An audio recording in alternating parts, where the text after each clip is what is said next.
type d'immeuble est un peu particulier parce que c'est une structure béton mais avec des façades non porteuses. Ce chantier posait le problème de permettre le travail de 85 personnes. Il s'agit d'un bâtiment de bureau. Il reste en activité pendant toute la durée du chantier. Pour manager cette surélévation, il a fallu que nous combinions une structure métallique la plus légère possible. Le maître d'ouvrage a voulu un label BBC, ce qui lui a permis aussi d'avoir un éco Pareto zéro. Et donc il a fallu qu'on trouve une solution technique adaptée à la fois à la charpente métallique, au délai et à la performance BBC pour répondre à sa demande. Et là, la façade F4 était tout à fait adaptée. Le procédé d'isolation est celui qui est maintenant dans la façade F4, c'est de l'iso façade 32 avec un lambda de haute performance 32 qui permet donc d'obtenir l'isolation et une deuxième couche d'isolant intérieur qui permet donc d'avoir dans ce complexe l'isolation recherchée et obtenir sans grande difficulté le label BBC.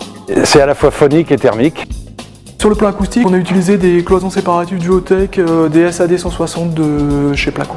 Pour un gain de place et aussi par rapport aux qualités d'affaiblissement acoustique. Au deuxième étage, on a créé un plafond coupe-feu avec 2 plaques de PPF 13.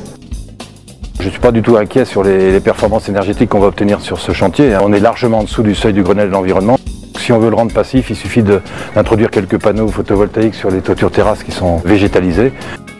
C'est une technique d'avenir, notamment dans ces surélévations qui se développent puisqu'il y a de moins en moins de possibilités de foncier disponibles en région parisienne. Et donc il y a un marché qui s'ouvre sur la surélévation, ce qui était ici une première puisque ça n'avait jamais été fait avec la façade F4.